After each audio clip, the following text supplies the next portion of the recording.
नुसल्ली अला रसूलिहिल करीम अम्मा बाद फ़ाऊज़ु बिल्लाहि मिनश शैतानिर रजीम बिस्मिल्लाहिर रहमानिर रहीम। मेरे तमाम देखने वालों को मेरी तरफ़ से अस्सलामु अलैकुम वरहमतुल्लाहि वबरकातुहू। उम्मीद करती हूँ कि आप सब खैरियत से होंगे और दुआ है कि अल्लाह जल्ला शानुहु आप सब की तरफ बढ़ने वाले हर शर को खैर में बदल दे। आमीन सुम्मा आमीन। आज के सबक में हम सूरतुल मुद्दस्सिर का दूसरा हिस्सा पढ़ेंगे। जैसा कि मैं कल के सबक में भी अर्ज़ कर चुकी हूँ, आज दोबारा से बता देती हूँ कि जो शख्स ये चाहता हो कि उसके रिज़्क़ में कभी भी कमी ना आए, वो हमेशा रिज़्क़ की तरफ से खुशहाल रहे, हमेशा नेमतों में खेलता रहे, तो उसे चाहिए कि वो रोज़ सुबह के वक्त एक मरतबा सूरतुल मुद्दस्सिर ज़रूर पढ़ लिया करे।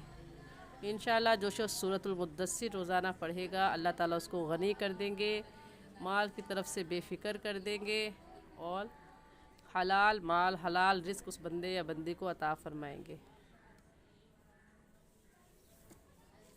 आज के लिए इतनी ही सी बात, सबक का आगाज़ करते हैं। अऊज़ु बिल्लाहि मिनश शैतानिर रजीम। अक्सर हज़रात इस सूरत का नाम सूरतुल मुदस्सिर कह जाते हैं। सूरतुल मुदस्सिर नहीं है, बल्कि दाल के ऊपर भी तशदीद है, तो अपनी इस गलती को सही कर लें, दुरुस्त कर लें। इसका नाम है सूरतुल मुद्दस्सिर मक्किय्यतुम बिस्मिल्लाहिर रहमानिर रहीम। अलल काफिरीन गैरु यसीर।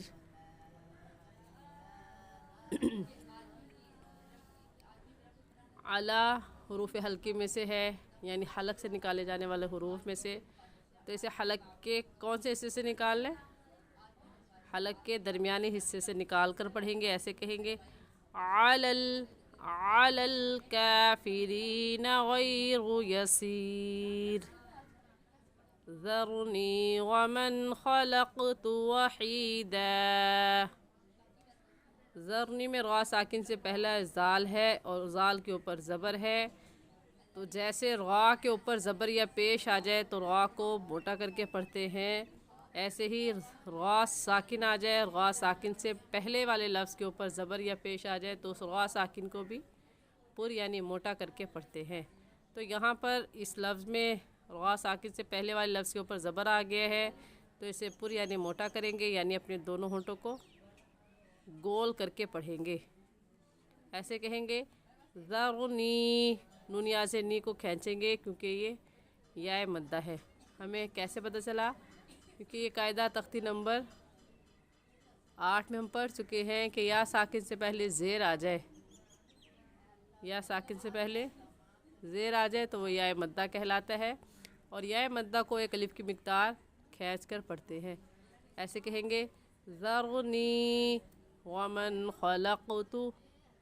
वमन की नून साकिन पर गुन्ना नहीं करेंगे, क्योंकि नून साकिन के बाद हुरूफ हल्की जो कि 6 हैं, हमज़ा हा, आइन हा, गैन खा, उनमें से खा आ गया है, इस वजह से इस नून साकिन पर हम गुन्ना नहीं करेंगे और ऐसे पढ़ेंगे वमन खलक़तु वहीदा।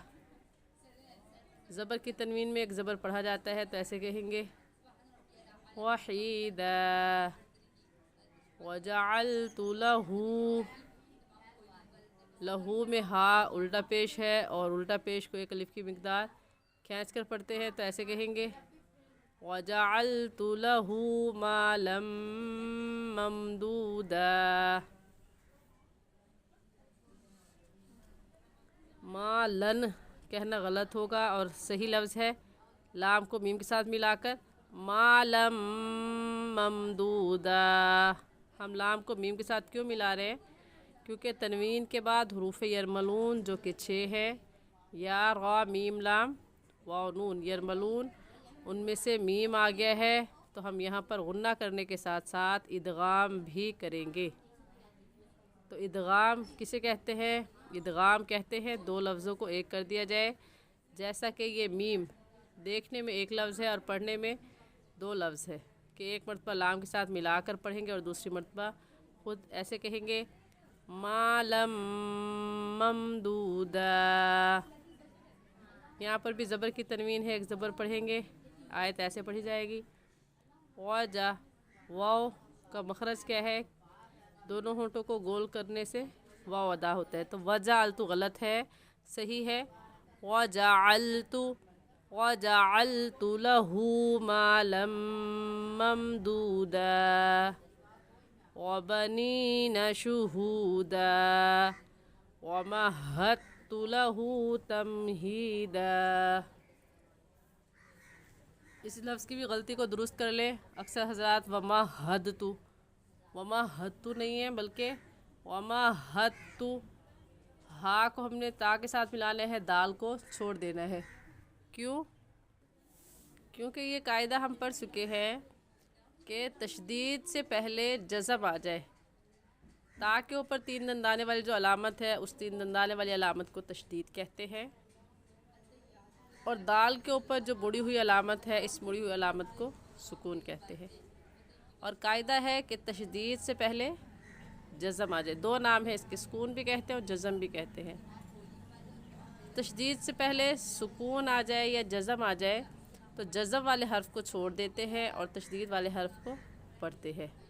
تو جزم والا حرف دال ہے، اس کو ہم چھوڑ دیں گے، تشدید والا حرف پڑھیں گے تو اس ہا کو اس تا کے ساتھ ملائیں گے اور دال چھوڑ دیں گے، اور ایسے کہیں گے وَمَہَّدتُ لَهُ، حد تو غلط ہے اور صحیح ہے وَمَهَّدتُ لَهُ تَمْهِيدًا۔ اور ان تمام آیات میں فَذَلِكَ يَوْمَئِذٍ يَوْمٌ عَسِيرٌ، گول دائرے کے اوپر لام الف لا ہے، اور جس کا مطلب یہ ہے کہ دونوں طرح سے پڑھ سکتے ہیں۔ یہاں پر ہم عسیر ملا کر بھی پڑھ سکتے ہیں اور اس پر وقف بھی کر سکتے ہیں، یہاں پر بھی ملا کر بھی پڑھ سکتے ہیں اور وقف بھی کر سکتے ہیں۔ ان تمام آیات میں دونوں طرح سے پڑھنا جائز اور درست ہے، اور میں آپ کو یہ مشورہ دوں گی کہ آپ وقف کر لیں۔ کیوں وقف کر لیں؟ کیونکہ تجوید سیکھنا اور پڑھنا بھی آپ نے شروع کیا ہے، تو اگر آپ بڑی بڑی آیات پڑھیں گی اس میں اکثر الفاظ آپ ادا کر پائیں گی اور اکثر چھوٹ جائیں گے آیت کے بڑے ہونے کی وجہ سے۔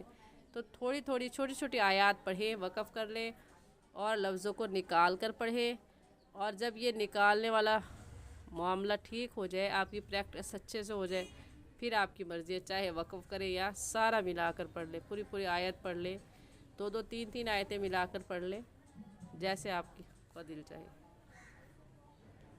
تو امید کرتی ہوں آپ کو آج کا سبق اچھے سے سمجھ میں آ گیا ہوگا۔